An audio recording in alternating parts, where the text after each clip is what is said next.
नमस्कार दोस्तों। आज हम यहाँ पर राहु के विषय में चर्चा करेंगे और जानेंगे कि राहु हमारे लिए शुभ है या अशुभ है और ये हमारे जीवन पर क्या प्रभाव डालता है। इसकी उच्च राशि व नीच राशि कौन सी है और यह किस भाव में होने पर क्या प्रभाव देता है। दोस्तों, सभी लोगों के मन में राहु को लेकर यह धारणा है कि राहु हमेशा खराब परिणाम ही देता है, किंतु ऐसा नहीं है। राहु सिर्फ बिगाड़ता ही नहीं है, बनाता भी है। राहु की महादशा 18 वर्ष की होती है। अपनी दशा अंतर्दशा में राहु ने बहुत से लोगों को बनाया भी है और बिगाड़ा भी है। राहु व केतु सदा वक्री ही रहते हैं, किंतु यदि इसका बारीकी से अध्ययन किया जाए तो ये कभी कभी एक ही बिंदु पर स्थिर भी रहते हैं, जिसे इनका स्तंभन कहा जाता है। यदि आपकी कुंडली में राहु केतु अच्छी स्थिति में है तो आप देखेंगे कि जब भी चंद्रमा आपकी कुंडली में स्थित राहु केतु के ऊपर से गोचर करता है तब तब आपको इसके शुभ परिणाम प्राप्त होते हैं और लाभ होता है। पराशर के अनुसार वृषभ राशि राहु की उच्च राशि है, जबकि अन्य कई ज्योतिषी मिथुन राशि को ही उच्च राशि मानते हैं।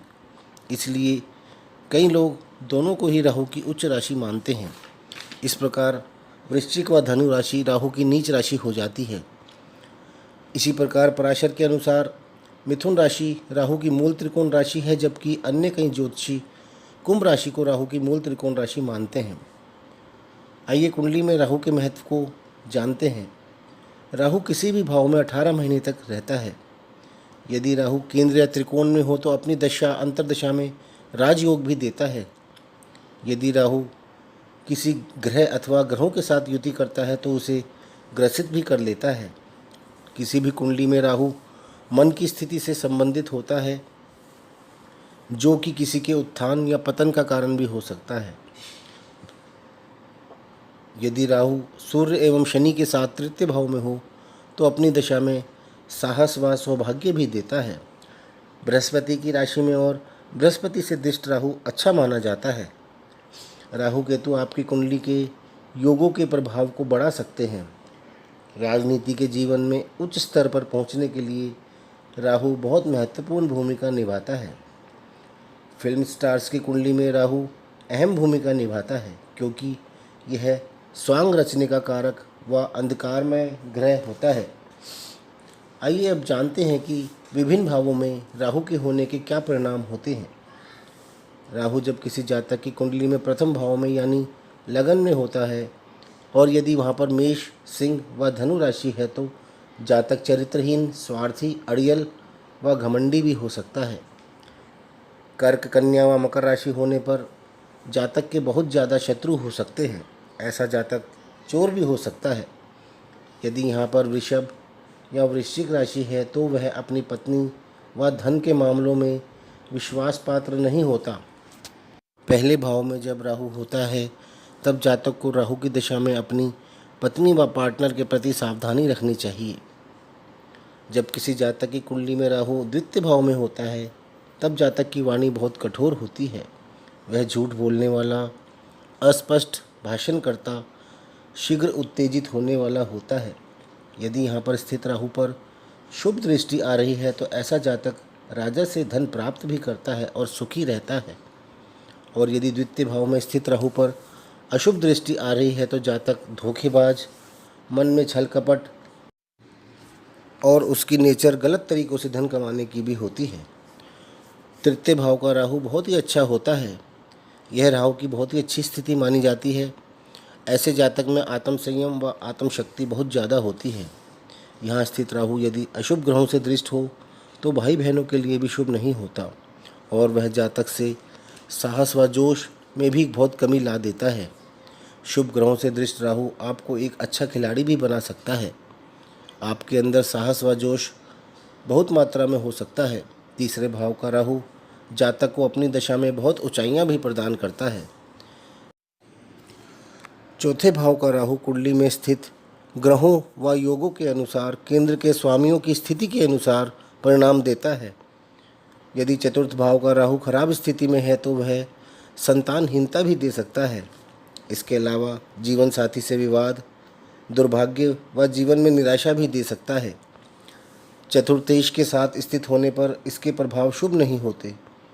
शुभ ग्रहों के साथ स्थित होने पर चतुर्थ भाव के शुभ परिणाम होते हैं।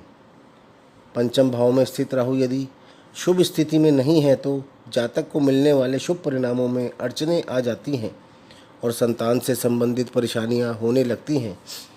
प्यार में अड़चनें देता है। जुए या लॉटरी में इंसान अपना पैसा हार जाता है। और यदि यहाँ पर स्थित राहु शुभ स्थिति में है तो इस भाव से संबंधित शुभ फलों की प्राप्ति होती है, क्योंकि यह त्रिकोण भाव है जिसे हम लक्ष्मी स्थान भी कहते हैं। यदि राहु यहाँ पर राजयोग कारक ग्रहों के साथ है तो जातक को राजयोग भी प्रदान करता है और जातक जीवन में बहुत ऊंचाइयां हासिल करता है।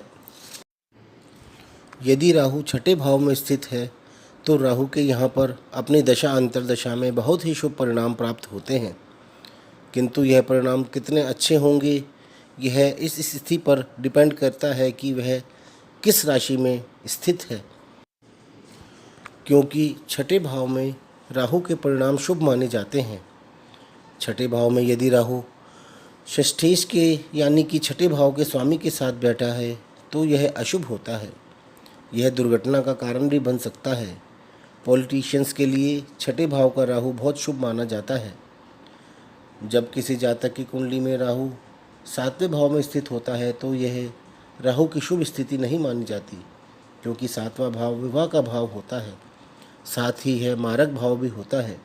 यहाँ पर राहु स्थित होने पर पत्नी के साथ विवादपूर्ण स्थिति बनी रहती है। ऐसे जातक के चरित्रहीन महिलाओं से भी संबंध रह सकते हैं। सिर्फ सप्तम भाव में राहु के स्थित होने मात्र से किसी भी कुंडली का विवाह के लिए त्याग नहीं करना चाहिए, बल्कि वर वधू की कुंडली को पूरी तरह से अलग अलग जांचना चाहिए तथा उसके सारे मिलान करने के बाद ही किसी निष्कर्ष पर पहुंचना चाहिए, क्योंकि कई लोग सातवें भाव में राहु को देखकर कुंडली को विवाह के लिए अनुचित बता देते हैं, जो कि सही नहीं है। जब किसी जातक की कुंडली में अष्टम भाव में राहु होता है तो यह राहु की शुभ स्थिति नहीं मानी जाती। राहु की यह स्थिति जातक को गुप्त रोग भी दे सकती है। जातक दरिद्र, कायर व जल्दबाजी में काम करने वाला यानी बिना सोचे विचारे काम करने वाला हो सकता है। राहु पर शुभ ग्रहों की दृष्टि होने पर आर्थिक स्थिति अच्छी हो सकती है। अष्टम भाव में पुरुष राशियों का राहु शुभ नहीं होता। वह गलत कार्यों से धन, तनाव व परेशानियां देता है।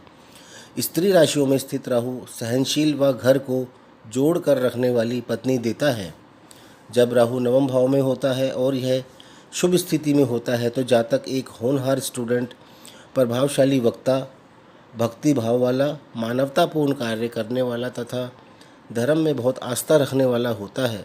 और यदि नवम भाव में स्थित राहु शुभ स्थिति में नहीं है तो मान, धन संपत्ति की हानि, नास्तिक व अनैतिक कार्य करने वाला भी हो सकता है। जब राहु दशम भाव में होता है तो यह स्थिति बहुत शुभ मानी जाती है। यह अपनी महादशा में राजयोग देता है, किंतु यदि यहाँ पर स्थित राहु अशुभ ग्रहों से दृष्ट है तो परिणामों में कुछ परिवर्तन हो सकता है। जबकि राहु की स्थिति शुभ होने पर जातक सत्यवादी, ईमानदार, शिक्षित, परिश्रमी, सम्माननीय और एक बहुत ही अच्छा व्यक्ति होता है। उस पर भरोसा किया जा सकता है।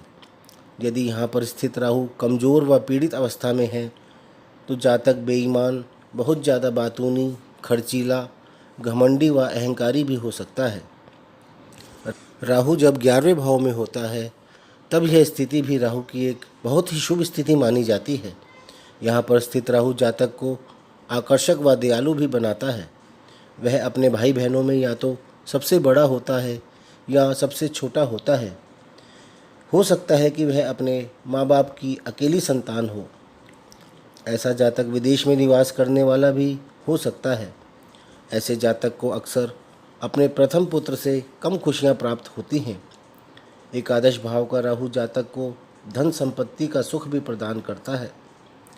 राहु जब किसी जातक की कुंडली में द्वादश भाव में होता है तब यह राहु की शुभ स्थिति नहीं मानी जाती, और जब उस पर शुभ ग्रहों की दृष्टि नहीं होती तब यह बहुत ही अशुभ प्रभाव देता है।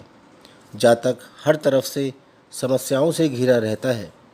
राहु की दशा में पत्नी से विवाद व संतान से भी विवाद बढ़ सकता है। ऐसे जातक की धर्म के प्रति रुचि नहीं रहती है, वह अपने निवास से दूर ही रहता है। कई बार वह विदेश में भी निवास करता है। दोस्तों, इस प्रकार से हम अपनी कुंडली में राहु की स्थिति देखकर काफ़ी जानकारी हासिल कर सकते हैं। नेक्स्ट वीडियो में हम केतु के बारे में बात करेंगे। आपको यदि ये वीडियो पसंद आए तो इसे लाइक अवश्य करें और साथ ही हमारे चैनल को सब्सक्राइब भी करें। धन्यवाद।